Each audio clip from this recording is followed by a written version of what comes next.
Good evening, and welcome to Pakistan Today. From our Islamabad studio, I'm Victoria Lane. Our top story: U.S. President Donald Trump says the Strait of Hormuz is now fully open and operational.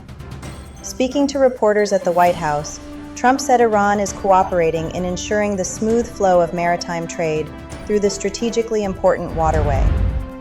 He warned that the United States would take necessary action if Iran violates its commitments, but stressed that no conflict would arise as long as Iran respects international agreements. Trump also said Iran is expected to agree to large-scale weapons inspections and maintain long-term nuclear transparency. Meanwhile, Iranian President Masoud Pezeshkian says the success of ongoing talks with the United States depends on the full and correct implementation of responsibilities by both sides. In a statement posted on X, he said real progress can only be measured through practical compliance with agreed commitments. Pezeshkian added that statements departing from the agreed text do not help advance negotiations. Observers believe the remarks may be a response to recent comments by President Trump.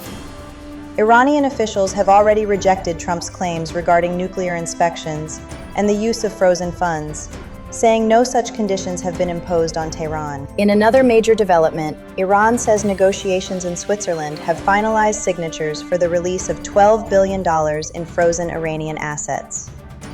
Mohammad Bagher Ghalibaf, head of Iran's negotiating team, said an agreement has also been reached on a communication mechanism for vessel movements in the Strait of Hormuz to prevent confrontation and escalation.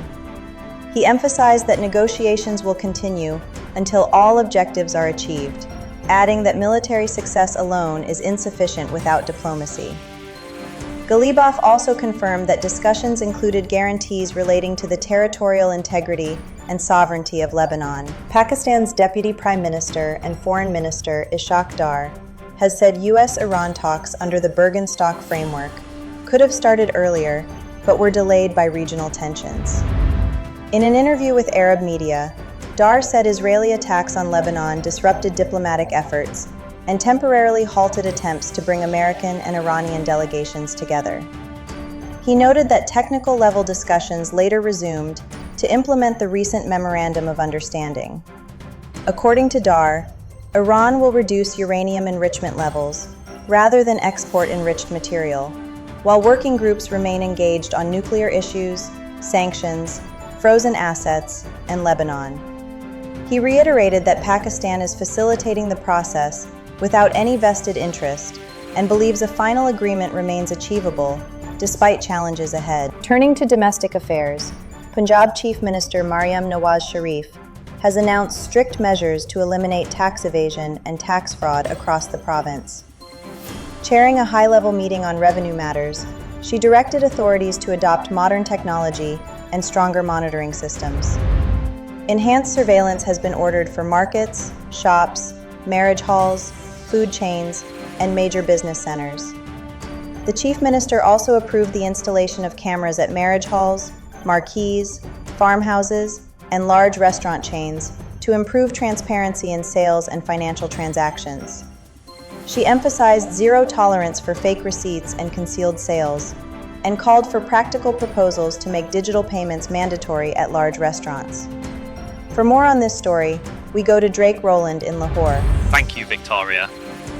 Punjab authorities are preparing a broader enforcement strategy aimed at strengthening revenue collection and reducing undocumented business activity. Officials say digital monitoring tools will play a central role in tracking commercial transactions and identifying irregularities. The provincial government believes expanding digital payments can improve transparency and reduce opportunities for tax fraud. Revenue departments are expected to submit detailed implementation plans in the coming weeks as the administration pushes forward with its reforms. Back to you. Thank you, Drake Rowland in Lahore. Internationally, at least 18 people, including 2 children, have died as an intense heat wave continues to affect France. British media report that several European countries have experienced extreme temperatures over recent days, with conditions expected to worsen further this month. Schools across France have either closed or adjusted operating hours as authorities respond to the heat. Bordeaux recorded 41.9 degrees Celsius, surpassing last August's record, while Poitiers reached 41.2 degrees, its highest temperature since 1947. In Spain, the typically cooler city of San Sebastian recorded 40 degrees Celsius. The World Meteorological Organization says Europe is warming nearly twice as fast as the global average. And finally, in sports, Algeria kept its FIFA World Cup knockout stage hopes alive with a 2-1 victory over Jordan in a crucial Group J encounter in Santa Clara. Jordan opened the scoring in the 36th minute through Nizar al-Rashdan, but Algeria responded in the second half.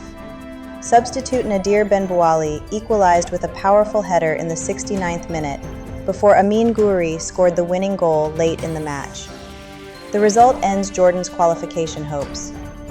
Elsewhere, Norway defeated Senegal 3-2 in New Jersey, with Erling Haaland scoring twice to help his side secure a place in the knockout stage.